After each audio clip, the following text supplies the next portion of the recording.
One.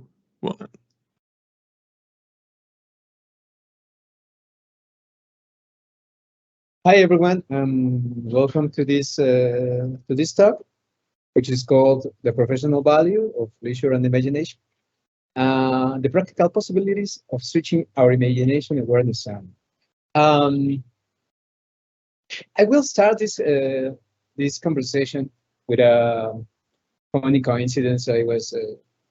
I was through this weekend that I was making my last adjustments to this talk. I was watching one of my favorite series, The Boss Baby. It is quite funny and hilarious.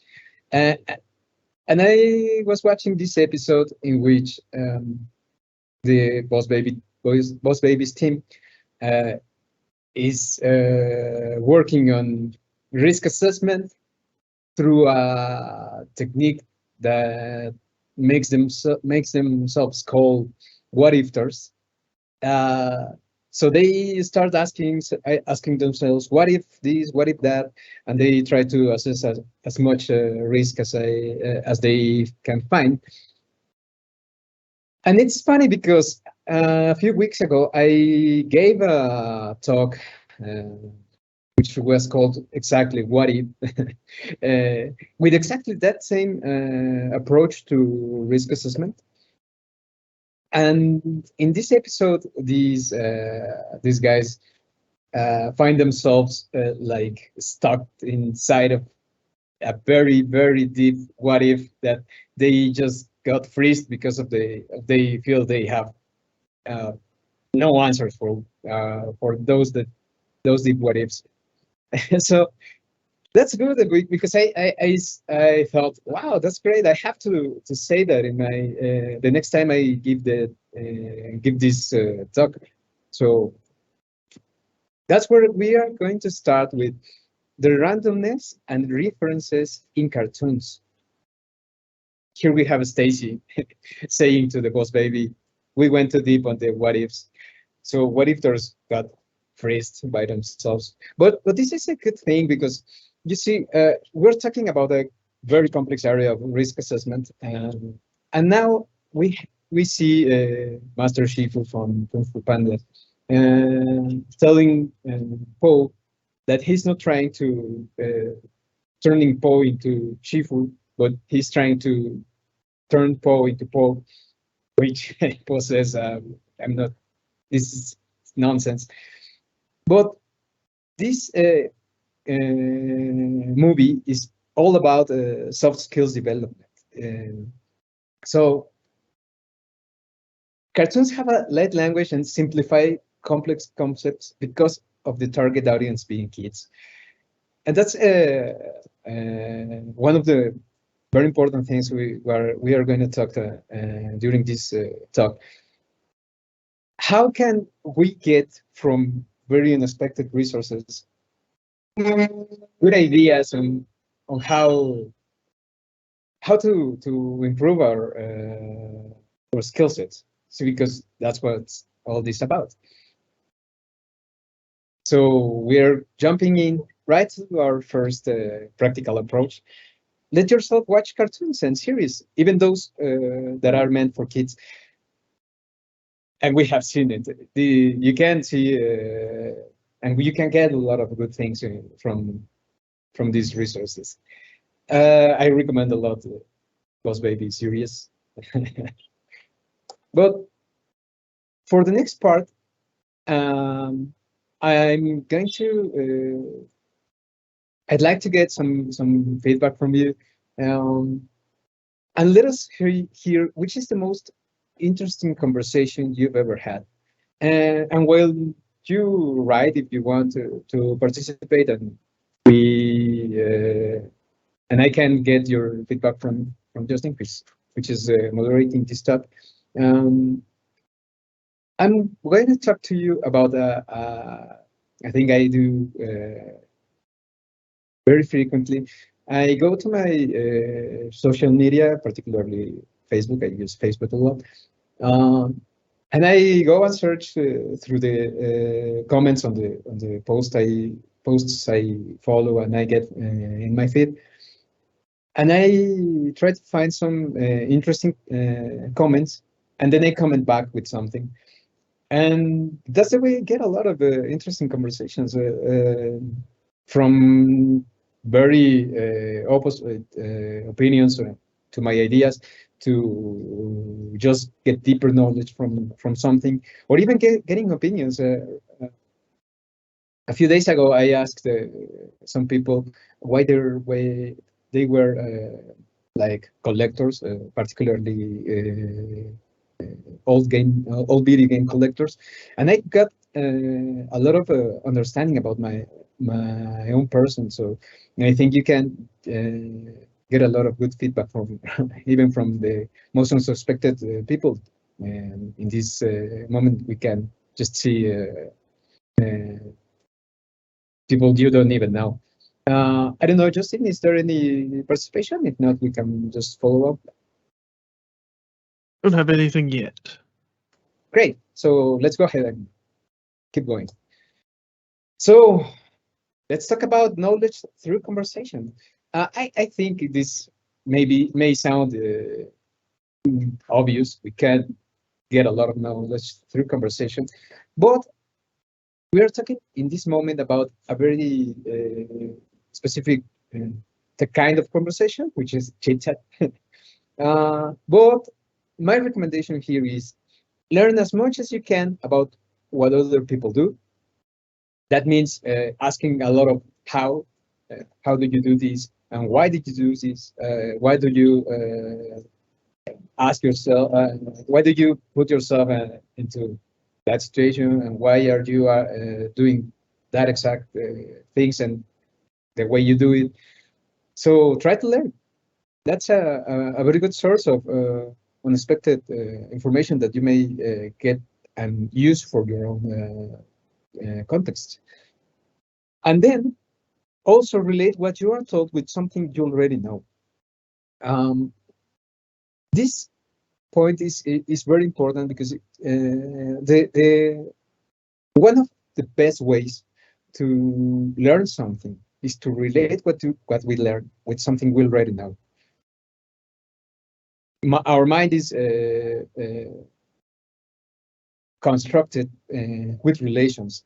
And if we don't create these relations with something we already have very clear, the new knowledge will not get to our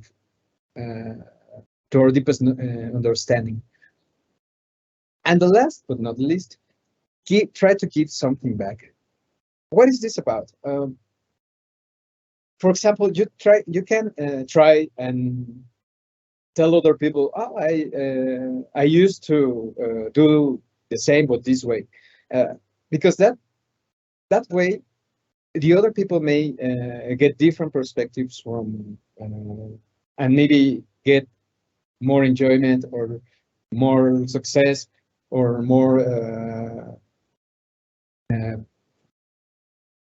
of what they do is as a whole. And there's another big reason to do that, to do this. There's just not the relations with the knowledge, but if we get to relate what we learn with something we feel, then that knowledge will most surely keep with us for a very long time, and in better and the most complex ways. And by giving something back, we can create in ourselves the sensation of being helping others, and that's always that always gets a good feedback in our minds. So we can say, no matter you talk to an engineer, to a cook, a hairstylist, or musician, get involved in others' activities. And we can turn into the next practical approach. Learn about what people do, relate what you are told with what you know, and try to give something back. That last one is one of the most important things. Always try to give something back. Okay. And now we can jump into our next section. From video games to your skill set.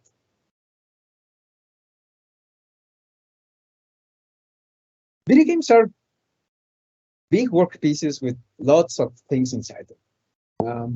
I myself love video games from even when I was a child to up to these days. Maybe I got stuck with retro video games. I'm playing. I don't know if I can make some more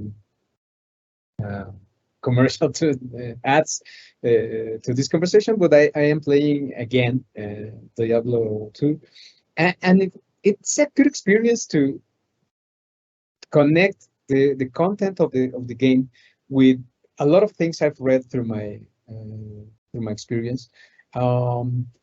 This game in particular has a lot of references to Greek mythology, for example. But there are other games that have different references. Like, for example, I played some time ago a version of Alice in Wonderland by American McGee's, quite well-known video game designer. And the twists and references that it does to kids' games, and so it's wow, such a good piece of art. So video games bring together arts, historical and cultural baggages, engineering, and even science in some cases. And I'd say that in most cases, because there's a lot of things needed, a lot of science needed to bring a video game to reality. For example, all these water or fire effects you see on screen, they were quite difficult to model a few years ago, and now we have a lot of tools to create these same effects with relatively ease. But that's science development. And there are some studies, scientific studies that suggest that video games leverage visual and spatial skills, problem-solving skills, social connection skills, like through the multiplayer. That's a very common thing right now, and imaginative play and creative skills. So if you but there's a bit more inside this. There are some talented video games that even can discover the programming patterns that the gameplay mechanics show. One of the classic cases about this were the first video gamers that discovered the patterns that follow the Pac-Man ghosts. One chases you, one just goes around randomly, one always tries to found you from like trying to get you stuck, and there were some people that found these characteristics in the mechanics of the game, but this is not a skill that just skilled video gamers can achieve. We can just force ourselves to try and find these mechanics, and that will help our minds to detect patterns in everything else. There are some even extreme cases like this Microsoft Flight Simulator case, which taught a person to actually fly a real plane. So the next time you are told that video games are a complete waste of time, you may say, hey, that's not completely true. I would like to everyone think about, have you ever learned something through a video game? I myself have touched one or two things here. I've learned a bit of mythology through video games. I know they are not always accurate, and they introduce a lot of fiction inside them and mix it together.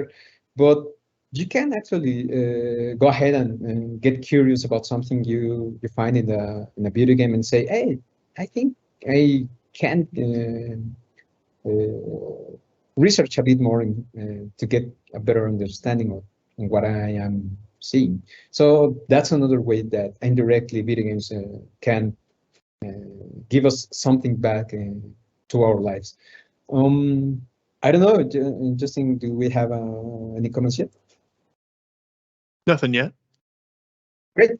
We can go ahead and then we can go ahead then. So the practical point here would be play some video games. They are fun and far from being a complete waste of time. And let's jump into the next thing. Comparisons, metaphors, and creative writing. I will try to go slow in this one because this is particularly complex, but also very as useful as the complex of the stuff we're gonna talk about. Let's first talk about comparisons. All these three aspects we saw in the title are related to literature. Comparisons are the literature resource that lets you take two apparently different things and say which aspects of both of them make them relate to each other. Like for example, we have here the common idea that printers are like dogs. They can smell your fear. If you don't think that's real, just try to print something when you're in a hurry. Most surely your printer will fail. But comparisons are a way to ease understanding the process that guides our teams, for example. Or they help us exposing complex ideas. I have explained, for example, the idea of a JSON object to engineering teams, or even non-engineering people, as if JSON objects are like a guideline of boxes inside boxes. You have a box labeled, let's say, a person, and inside a labeled person, you open the box and you find some tiny boxes that say, one says name, one says physical characteristics, one says job, and one says hobbies, and then you keep opening boxes and you keep getting more information. So JSON objects are like boxes, and that's the comparison. And here, comparison makes us digest a very complex idea, which is an engineering idea, to anyone that can think about a box, which is most surely everyone. And now let's jump into metaphors. Metaphors are usually mistaken with comparisons because they are similar in some ways, but metaphors are more an exercise of abstraction. And what does this means? This means that you have to find the most pure and simple expression of one complex idea. For the engineering people, metaphors are a thing of every day because, for example, design patterns are metaphors of themselves. But a piece of software is a metaphor as well of the reality it tries to reflect, a process, a way of making things. So metaphors are all around us, but we usually don't get the idea of a metaphor. And as we have said, we have seen, metaphors are different from comparisons in which, from comparisons, you say, this is like this because of this.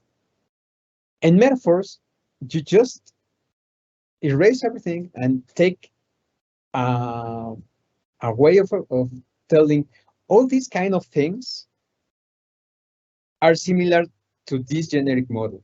So you have to have a model. Let's, for example, think about the idea of humanoid.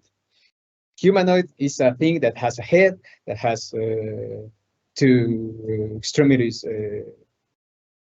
up, and has two hands, two arms, two legs, and torso, and that's it. So humanoid is a metaphor of whatever comes to our minds that seems to be that way. For example, mannequins or robots in some movies. Those all those things are humanoid things. Humans are humanoid things, and the abstraction here is humanoid. Okay, so metaphors make easier to identify levels of abstraction. Saying, for example, we are not talking about how many eyes you can find in a humanoid thing. So you are trying to express just the most abstract way of what a humanoid thing is, like head, two arms, two legs, torso. And you're not trying to express anything else. So the more simple the abstraction is, the more abstract it is your model. And metaphors are abstractions themselves, just as we have talked about. Here we on the screen we can see a cartoon of a design pattern. I'm not going to explain this in particular, but it's an example of how we can create a model of things. But design patterns are not useful just for people in the engineering area. I have seen design patterns in a lot of stuff, like for example, the process analysis, risk assessment. There's even this idea of domain analysis that it's kind of a metaphor try to being pushed to the highest level of our lives. So there are a lot of reasons to learn to create metaphors about things. I know this is not a direct thing like we are doing metaphors every day, but it's a good reason to try and create metaphors of things we have in our context. And let's now move to narrative. Narrative is the part of the texts or the even the storytelling as a whole, not just text, but movies or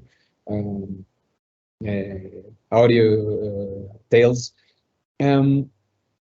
Is the thing that we could resemble as rhythm. Like for example, we're watching on the screen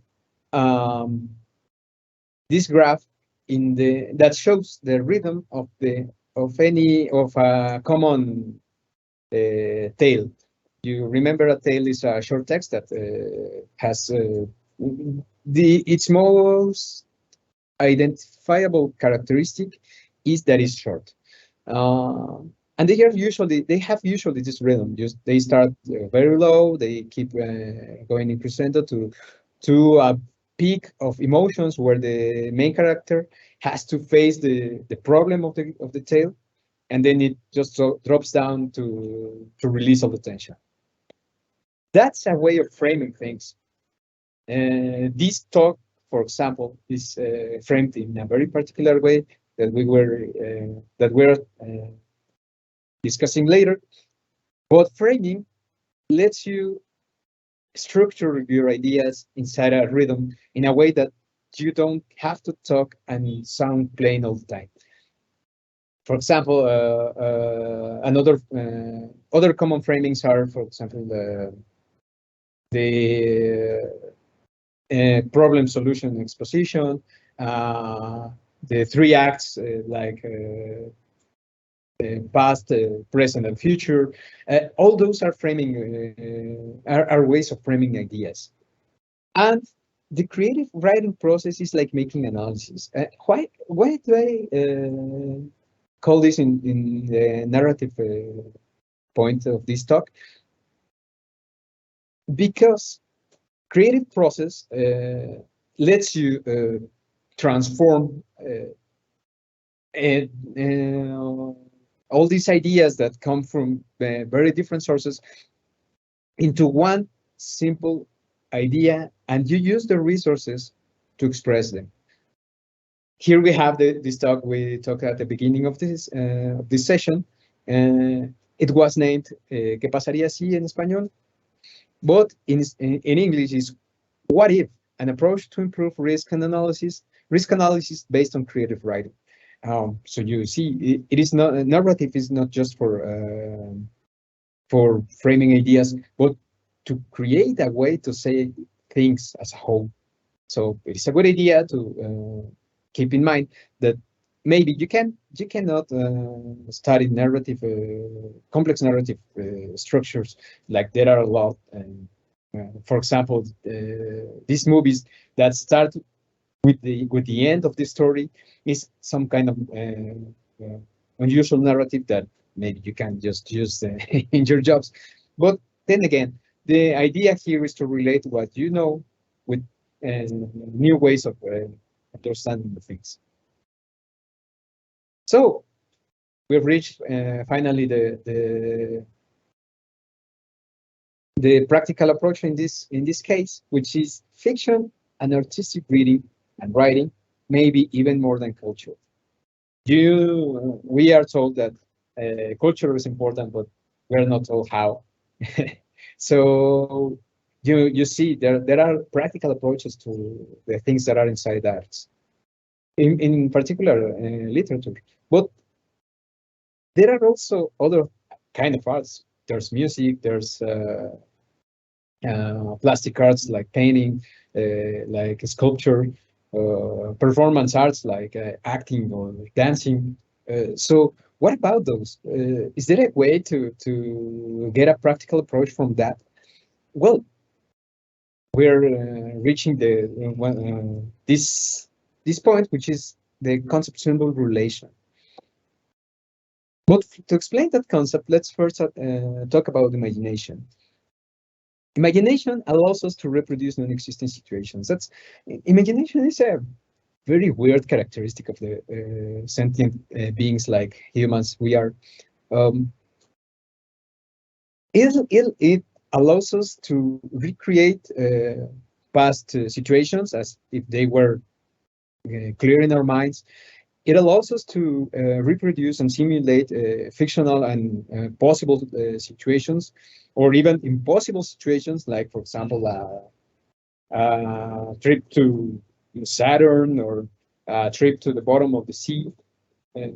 So we have all this capacity to create from zero, from thin air, very complex ideas and new concepts.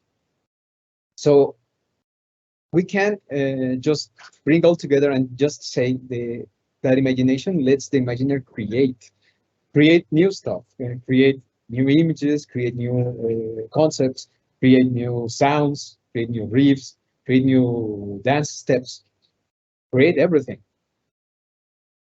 So what about then interpretative and plastic arts? Interpretative arts and hobbies are way more subtle, because we see literature is compounded by words, and words are by themselves symbols that resemble a very specific idea.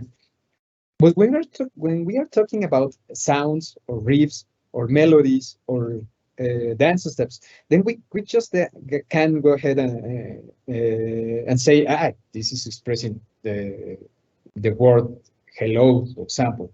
There are some movements, like, for example, this is hello, but what this may also say goodbye. And if you put that inside of a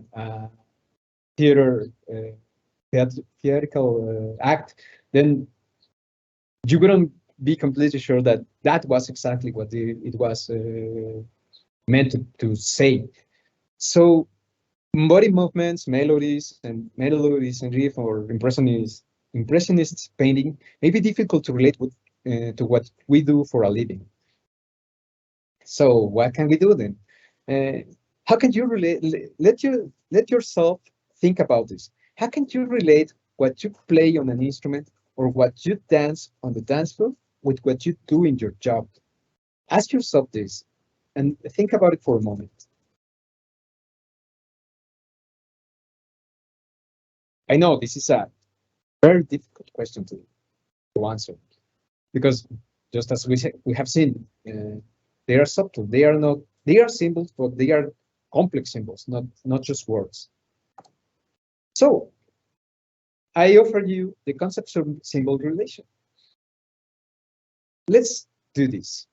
Take what you have played or danced or acted, or what you have listened or seen or watched or talked about, and relate it to something similar. That's it, for example. When I see the Dark series that was very popular a few months ago, I remember like the Twilight Zone, for example. That exercise of trying to create relations, we have already seen it, is very positive to our minds because our mind is made of relations. That's the way we learn. So by just doing this, your mind will try harder and harder to find relations, and then it will do it just naturally. And the next step is to try to use the things you have seen to explain something you do or you know. This is the key step in this expression. I myself, for example, have explained how I use literature to do this. But when we are talking about dancing or music, for example, there's a more complex idea inside it. And my experience, for example, is that I understood jazz music through metal music, which I like a lot, and that's because it kind of relates in the way that the songs are structured. But then I had to bring together a lot of knowledge in my mind. But that is not the only way you can relate things and bring them together.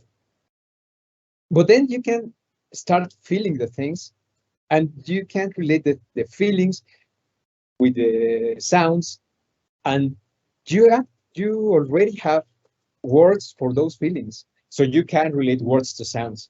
You see, you're building this whole complex set of symbols, bring that relate all together in ways that you may have not ever think about. So that's a practice I'm trying to bring for you to in this talk, and in this part in particular. The concept symbol relation starts with you trying to relate the artistic expression you are seeing with another, and then those two with a symbol you already handling. So here's our practical point of view this way. Practice concept symbol relation with as much arts as you can. I know this exercise may seem like a boring stuff, but maybe you are just doing it right now and you haven't even noticed. So go ahead and give it a try. Before we go to the last part of this conversation, I'd like to talk a bit about my other personal approaches. These are mostly things that I relate to myself because of literature, because I like creative writing a lot.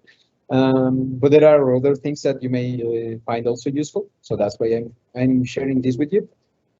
So perspective cornucopia. Mind mimics first. Mind mimics is mind characteristic that lets us imitate something because of the external stimuli. For example, when I am reading an academic text, I can write in the same or in a similar tone or in a similar fashion way, just because I am reading it.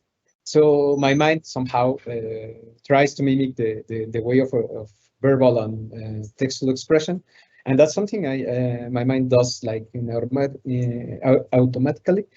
But you may have some mind mimics that are differently depending on your own person. For example, there are some people that may mimic movements like dance steps or sport movements, and that's because their mind works that way. But you can also mimic, for example, a tone or a melody or a riff if your mind works more with sounds, for example, or even recreate flavors if your mind works that way. So mind mimics is that characteristic. My recommendation here would be to let yourself go and ask yourself if there's some mind mimics that you are not using actively. Then next we have narrative rhythm. We have already discussed this. I'm not going to talk about it a lot, but framing is one of the very important things that goes into narrative rhythm, and also trying not to do a talk just to sound as boring or plain or in the same tone all the way long. And then we have narrative framing. We have already talked about it. It is also useful when you're preparing a long email, for example. You may want to use a framing that is shorter, obviously, and like problem solution, for example. But it's also useful for short ideas as well. And storytelling. This is an idea that came to me from marketing. They use storytelling a lot to create a relation with the audience they focus their messages to, because for people it's easier to relate to relate themselves with a real person or a real entity that is being constructed and has a history and has personality and is almost like a person. This is very important for e-marketing. So it is useful for expressing ideas too. And fiction universes as framework for explanations. For example, in this case, some years ago, I used this same idea of the humanoid. Threw it into the Star Wars fictional context to let the audience think about robots and aliens that may have a lot of eyes and green skin, and but they keep being humanoids because they have a head and two hands and all the rest. So fiction universes are also useful to frame the mind, because mind is not very used to handle abstract ideas. So the more tangible you express your idea, the easier the audience will get it. And we have finally came and reached the memes part. I dare the people to who's watching this and who will watch maybe in the future, to use this meme for a personal situation. I did that work myself for this talk. I didn't know that I was not gonna be able to interact with the audience. I would have really liked so, but I was prepared for that. Here's an example of this. This meme will save me if people don't participate, but you don't even need it, right? You wouldn't even need it, right? It came out that I actually needed it. I hope it is saving me, because I don't even know that. But the memes are more than laughter. Memes are an example of abstraction. We have talked a lot of abstractions in this talk. but they are a way of framing a random situation into a very well-known point of view. And this exercise of relating the reality with a meme may help our minds to identify common situations easily and faster than before. And they also may help us learn to create relations between previous learnings and new ones. You see, this talk has been a lot about creating relations in our minds. So these are just tools to get you into that. So they may also help us find alternative usages for resources. Because if we are enabling our minds to identify situations and identify patterns and to relate things with other things, we're enabling also our minds to create alternative usages for resources.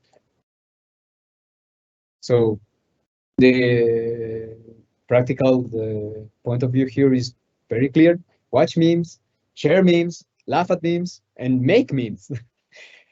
Let yourself try and share your laughter with others.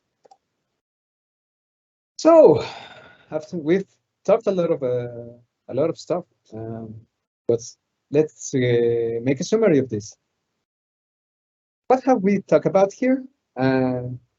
We've talked about let yourself watching cartoons and series, about learning about what people do and giving something back in conversations, about playing video games. Let yourself play video games. Read and create fiction stories. It doesn't really matter if you feel you're not good at it.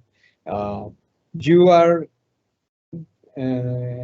getting good stuff from trying to create stories, even if they are not fictional. Just try to organize in your mind your day, for example, as a story. That will also help. Practice arts and concept relation symbols. But just not practice. Just go ahead and enjoy arts from different points of view. And this is also a way of enjoying sports as well. For example, there are a lot of sports that have a lot of strategy inside them, like football. I was surprised on how important is strategy in sumo fighting. That's kind of weird, but it actually has its own strategy stuff inside it. So practice concept relations, concept symbol relations with whatever you can and want. Use also a lot of memes. And one last advice: find your own creative approaches. Once you have mastered one or two or a lot more creative approaches to the stuff around you, you can also start and create your own. And this kind of talk comes from this exercise of creating relations with things that are apparently related. So let yourself imagine. That's the whole point of this talk. Imagination may not always be a story thing. You may not be a good storyteller, but maybe you're a good dancer, or maybe you're a good musician, or maybe you just are good at making laugh people. So you are most surely creative in some way, and there are practical approaches to that. You can use your apparently creative and useless characteristics and make them useful for what you do on a living. So for a living. So there are a lot of approaches to that. And one last thing for this talk. I don't know if someone is like a concert people, but encore is the songs that are played when you think that the concert's over. So it's not over yet. This talk in particular is framed as a rock concert. I try to shock the audience first with the with this talk about the Boss Baby series, and then you see we went into the most complex ideas that were, for example, the concept symbol relations, and then again we came back to something fun and lighter with memes. So that's framing. And as you see, even some hobbies like attending to concerts can also teach us how to express ideas and teach things that we may not have been aware that we were learning about. So I think that's it. I think I've talked a lot. I hope I haven't bored anyone. So if you want to talk some more about it, maybe you can send a message if you're able to. Let's wait a few moments to see if someone has any idea. Justin, just tell me if there are messages there. We did have one comment where someone said open world games have helped me be more aware of my surroundings. That's a very good approach. I haven't that was a very important revolution to video games. Open world games may also, yeah, I think I've read something about making your geographic and spatial abilities to increase. So I'm not surprised about that, but that's a good point. Thanks a lot for that comment. I don't Don't know have anything anything else. else. Okay, so I think that's it. Thanks for attending, and thanks for the future audience. If there's anyone, feel free to add any comments. I'm not surely it will have a way to get some comments. If not, I think it can. I don't know if there's a way to communicate with the audience, but if not, hopefully we will be seeing each other in future talks. So I think that's it.